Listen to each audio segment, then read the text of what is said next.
Well, welcome to the Canes Corner podcast. I am Adam Gold. Thank you very much for braving the cold with me. Oh, the Hurricanes lose in a shootout 2-1 to the Pittsburgh Penguins. They do extend a point streak to 6 in a row, 3 wins, 3 overtime losses. Canes have now lost their last 4 after regulation. But, some good things tonight. Maybe the best thing tonight that we saw all night we'll get to. We are brought to you by the Aluminum Company of North Carolina. If it's for the exterior of your home, you can find it at the Aluminum Company of North Carolina on Hamlin Road in Durham. No place like it. Sammy Hanna's crew do a great job. So you should check them out if you need any home improving. Like I might need some plexiglass, not plexiglass panels to put on these screens out on the screened-in porch. That we do the podcast in for road games every single night because it's chilly tonight. So we will not be here a long time, but hey, I'm here to chat about what we saw tonight. I actually think that since tonight was such a kind of a low event game, I think it'd probably be a good idea to just do some big picture things, handle the game real quick, and then get to some big picture things. And I know that there has been an active chat here, and that's all good. Let's just start real quick with I thought Carolina was good in two ways tonight and not good enough in another. I thought they were really good on the penalty kill, like elite good on the penalty kill, 5 for 5. Canes have now rubbed out 38 of the last 40 power plays that they faced. 38 of 40.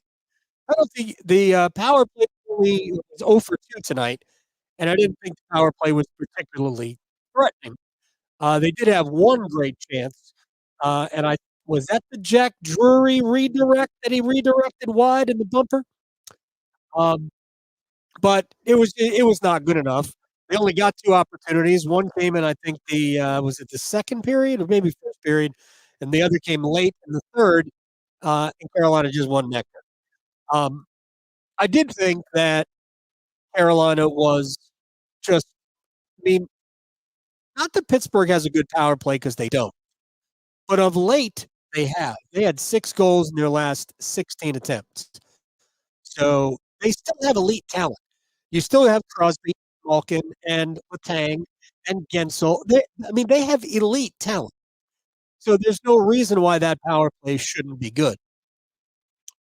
But Carolina was significantly better than Pittsburgh. Basically, all of their power plays. They had a couple of chances on a few of them. They were not completely unthreatening. And clearly, in the minute 12 of overtime power play, there were tons of threats there. But the Hurricanes, they got superior penalty killing, and the best thing we saw tonight was the goaltender. And I know what I have said about Pyotr Kochetkov, and I am not backing away from that. But we can also recognize that for the last 5 games, he has been awesome. And I remember how I felt when the goal went in that made it 6-2 against Vegas on Tuesday night. And I actually put on Twitter, said, I'm going to pretend I didn't see that. And there were people who were like, why would you pretend? It was a terrible goal. Maybe he's no good. I'm like, yeah, maybe he's no good. At least not ready, because I think he will be good. But he was great tonight. I could argue that he was better tonight than he has been in any of the other 4 games. I thought Pyotr Kochetkov was outstanding. He had 0 chance on that. And I know that we always like to find reasons why the Hurricanes screwed something up. But I actually thought that was more great play by Pittsburgh than bad play by Carolina. Matter of fact, I don't even think it was bad play. Brady Shea tried to wind it up the boards and get it out of the zone. Jake Gensel makes a great play to body it down. and then it goes Raquel to Crosby, flashing in front with a, quick redirect, and it's 1-0. Carolina got the goal back in the second. Kind of it was a fluky goal. Teuvo Teravainen just trying to, send it out in front. Alex Nedeljkovic gets a pad to it. It goes off the skate of Chris Letang and in. But really the good play Carolina got rewarded for happened a previous, like, 90 seconds. Best shift of the night turned in by Kokaniemi, Bunting, and Natchez with some help, I believe, from Pesce and Shea. Or was it Slavin and Burns? I don't know who it was. I don't remember who the defenders were on that particular shift. But I mean, the puck just stays in. Pittsburgh's gassed. They ice the puck. Alex Nedeljkovic had no stick at that point until the icing. And Carolina, because Pittsburgh's tired on the ice, Carolina comes back and they managed to get a goal out of it. Teuvo Teravainen throws it in front and gets lucky. So there was some good tonight. I thought Carolina's 2 best scoring chances were probably Seth Jarvis, who takes the pass from behind the net from Steph Nason and just misses the net just wide to the left, near post, and the Drury redirect that he would, deflect wide. Carolina's offense was not there tonight. Just wasn't. They didn't pass the puck particularly well, and in the overtime, it was a mess. I thought it I don't know if they were tired or what tonight. Maybe they were. I don't know. They shouldn't have been. Um, but you win the opening faceoff. Normally, they win the draw.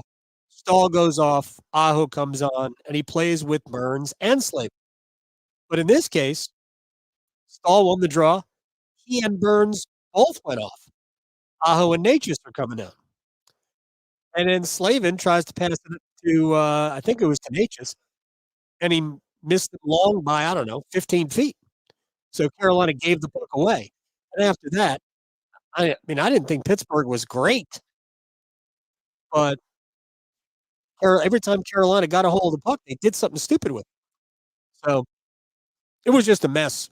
And then you get the penalty, um, which was, I mean, just a terrible, terrible call.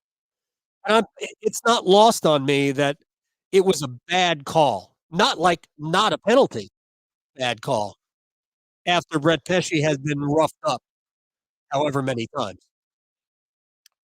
But not a penalty, bad call. But Sidney Crosby was the offended party for the second time in the game. A bogus penalty was called because Sidney Crosby was on the ice. I mean, you've gotta be kidding. Jack Drury didn't hold Sidney Crosby. Sidney Crosby fell. And then the Brett Pesce, roughing call. Here's the thing. If you're gonna call a penalty on Brett Pesce as Jake Guentzel is trying to skate around behind the net, if you're gonna call a penalty on Brett Pesce, then just call interference. Because if anything, it was interference. Because I do think that Brett sort of, I mean, looked to me like he reached out a little bit, but honestly, that's a nothing, a 0. So if you're gonna call the penalty on Pesce, at least call the one that would have made sense. That Pesce interfered with Guentzel, who was trying to move around behind the net. But, I mean, Guentzel knew what he was doing too. That was a joke. I mean, those 3 calls were just horrific in the game. Anyway, that's really all I've got on the game. Carolina was good to a point. Pittsburgh was good to a point, and the best player in the game, or the best 2 players in the game, because I'll give credit where credit is due. The 2 goals. Alex Nedeljkovic was great too for Pittsburgh. But again, I thought Pittsburgh was more dangerous than Carolina. Carolina's best period was the second period, in my opinion. But I thought, like, again, they deserved something more out of the second period maybe than they got. But the Penguins had 10 scoring chances in the overtime. 10. Carolina had 1, just 1. And frankly, I don't even remember it for the game, in terms of like, wasn't enough generated, enough great scoring chances generated. Carolina was credited with 9, 5 of those came in the second period, and, Pittsburgh was credited with 7. But, Pittsburgh had 10 scoring chances, just, I guess, mild, medium, in the overtime. Look, the fact that Carolina had to deal with 5 power plays for the Penguins, um, and got this game into a shootout, probably I think some pretty good work. Alright, real quick, I wanna deal with, again, I wanna talk a little bit about the goaltending. Think about the pressure that Kochetkov has to deal with now, because there is no option. Rod Brind'Amour looks down, he's got options, he can move forwards around, he can play fetch with this guy, he can move centers up and down the lineup. Jack Drury, for my money, is playing as a second line center right now with Teravainen and Svechnikov. Don't talk to me about that being a fourth line. The First of all, the fourth line is Stahl, Nook, and Frost, but Carolina is using all 4 lines. They use the top line the most, but they're using all 4 lines. So it's silly to talk about numbers. And Carolina, because they have depth on the blue line, if Rod wanted to, he can switch it up. He could put Tony Angelo on the ice. I mean, he's not going to right now. Jalen Chatfield is playing phenomenal hockey, but the only place he doesn't have an option, 0, is in net. We went into the season thinking, "Oh, man, we got 3 options in goal." We got Freddie Anderson, we've got Antti Raanta, we've got Pyotr Kochetkov, let him go to the minor leagues, let Anderson and Raanta just, play up here. Eventually, one of them is going to get hurt because that's what happens, and then at that point, we'll call Kochetkov. And we got to November, and we were just about out of options. And then Raanta gets waived and is sent to the minor leagues. He will play Saturday, by the way, against the Milwaukee Admirals for the Chicago Wolves, his second start. And right now, the only option Rod has is to write number 52 on the team sheet. That's it. Yanni Peretz is not here to play. He's here to be an emergency goalie. That's it. That's it. And we're gonna get to Christmas break. Ronta's gonna play another game in Chicago, on Saturday.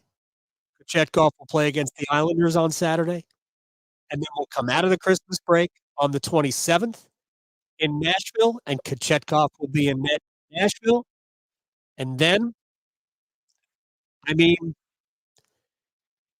I guess he could use Yanni Peretz against Montreal back in Raleigh.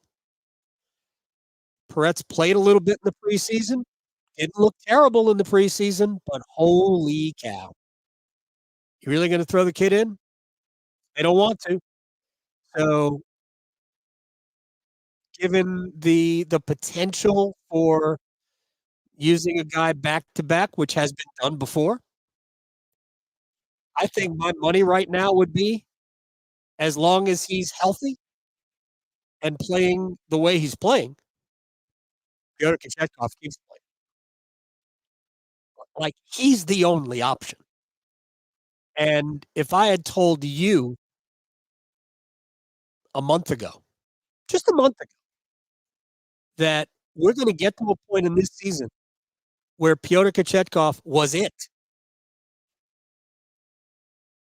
would you think this team would still be in a playoff position? I think it's pretty remarkable, actually, because it's really hard to discover your confidence out of nowhere.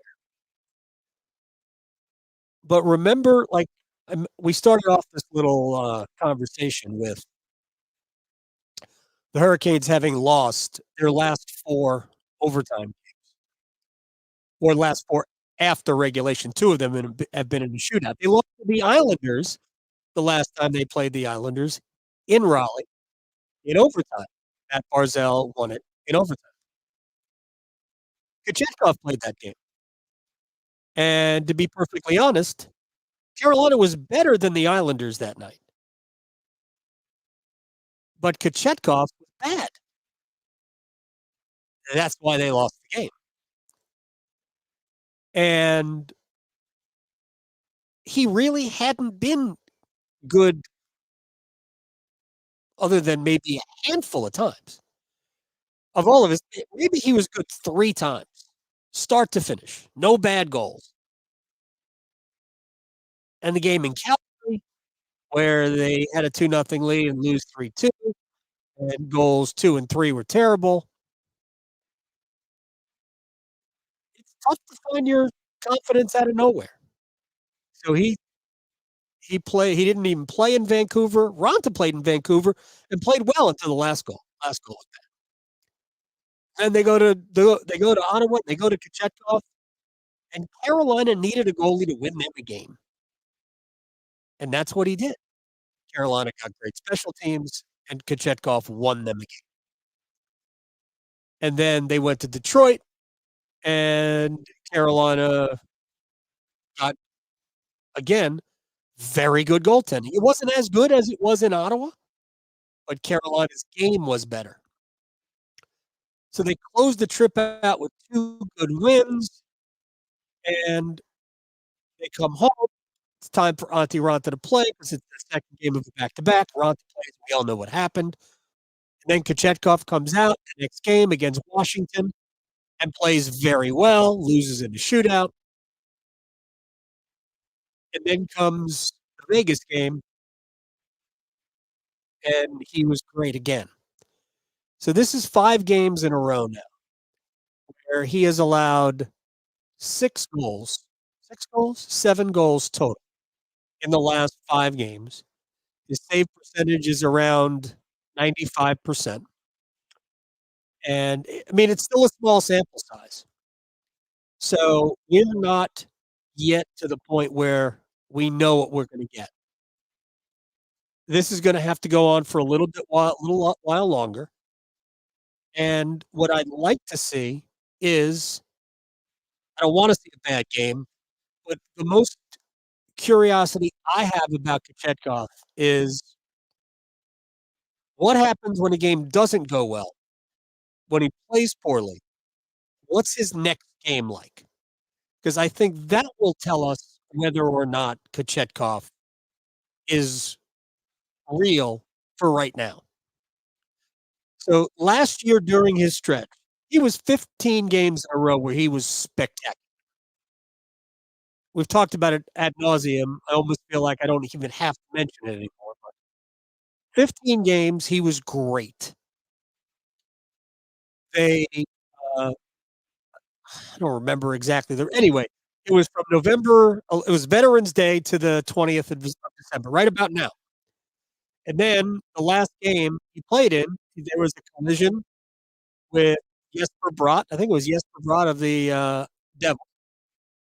And innocent and whatnot. And then he didn't play the next game, and he was basically done. He was just banged up. And it was a while before he got back on the ice. And then when he did come back, he was not the same. But he went through a 15-game stretch of playing elite hockey. So we'll see.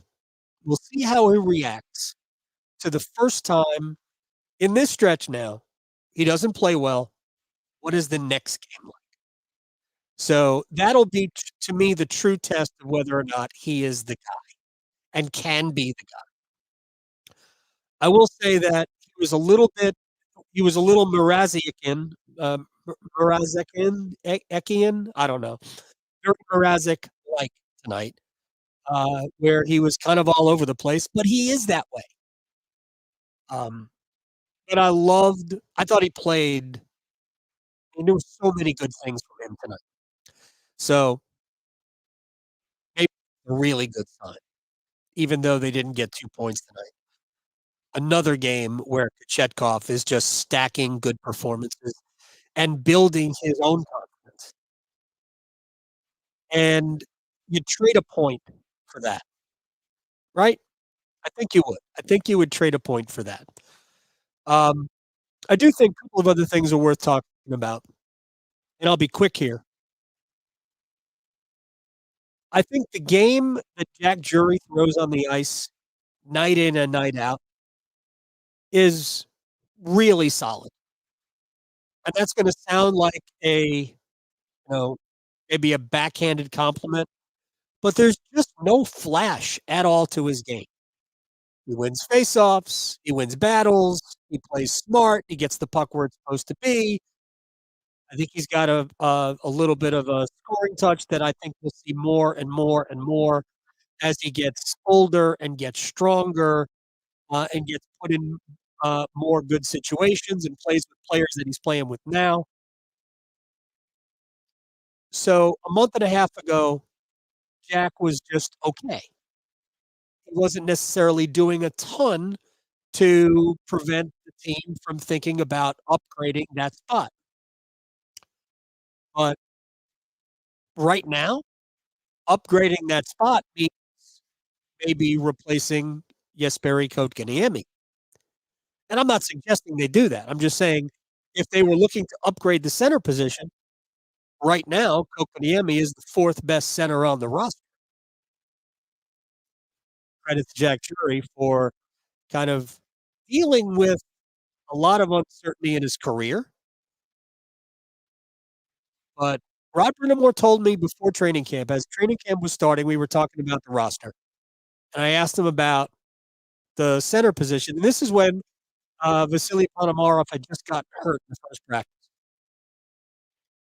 Rod said, "It's Jack's job to lose." Told that to me. It was off the record in terms of, it wasn't necessarily for public consumption. It's not like it's a secret, but he said it was Jack's job to lose, and Jack was good enough to keep it. Also, there was no competition. They didn't have any other options because the main option, Ponomarev, was hurt. Ryan Suzuki, I believe they don't think he's an NHL player. It's a shame what the eye injury did.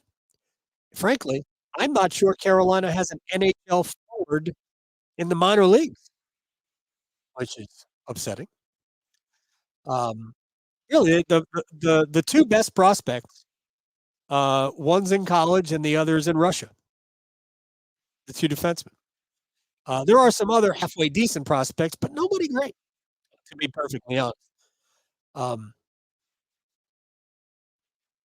but it was Jack's job to lose, and I think as the season started, he started playing a little bit better, finally got the goal, and now looks very much like a reliable NHL center. And again, as he gets older and as he gets stronger, and as he grows in confidence, I said this a couple of years ago, I think that he ultimately will be ahead of Jesperi Kotkaniemi, but that's also up to Kotkaniemi, who is bigger and stronger right now than Drury. And bigger he'll always be. Stronger, we'll see what happens down the road. But Jack's a super smart and very confident player. Now he just has to put that all together, and we'll see where it goes. Would like to see more from Kotkaniemi, even though that line was pretty good tonight. 2 quick things, and these are not positive things, but 2 quick things. Does Dmitry Orlov look like a $7.75 million defenseman to you? Because he doesn't to me. That doesn't mean I don't think he's good. I think Dmitry Orlov is fine. But this player is not what Carolina paid nearly $8 million for. I mean, I think both of those things can be true, right? Orlov can be fine, and Orlov can not be worth 7.75. And I think I miss what Michael Bunting used to be and can be. We're not getting that from Michael Bunting right now. We're not getting any of the agitation. We're not getting any of the again, this is after what I thought was a pretty good game from Bunting. We're not getting that. And so the 2 free agent signings for Carolina, they're just not getting the player that they thought they were getting. So, remains to be seen, you know, again, we're still not even halfway through the season. Sometimes it takes a while. Orlov has admittedly played better. Nobody's saying that he's not playing well, but $7.75 million? Well, ah, not in my book. Anyway, uh, we'll wrap up the pre-holiday, the pre-Santa season on Saturday night against the Islanders in a very, very important game in the standings. Carolina's still in good shape. They're 5 points over NHL 500. They're in a playoff position, but we all know that it could be better, it should be better, and it has to be better. And it's still we're still waiting for Carolina to get on the They have not won 3 consecutive game well, no, they have won 3 consecutive games.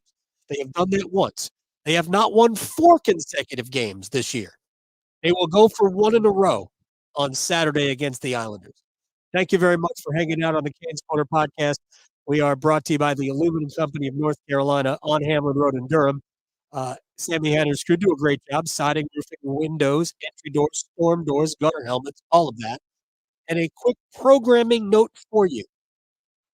After Saturday against the Islanders, I will not be doing this podcast for another week.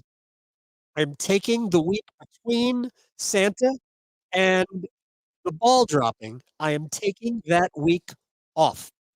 So I apologize for not being here after games on the 27th, 28th, and 30th, but I'll see you, I guess, on the 2nd, right? So Saturday will be our last one for the calendar year, and then we will be back on January 2nd. But it's been a long, hard month of December. But we'll see everybody in January after Saturday. We got one more against the Islanders. Maybe we'll stay a little later against the Islanders. All right. Anyway, appreciate all of you hanging out here on YouTube. Hit the like button, subscribe, do whatever you have to do. And I appreciate all the attention, love, and support that you guys have given me and this podcast. So if I don't speak to you guys on Saturday, because I'll be here, you might not be. Merry, happy, and we'll see you soon.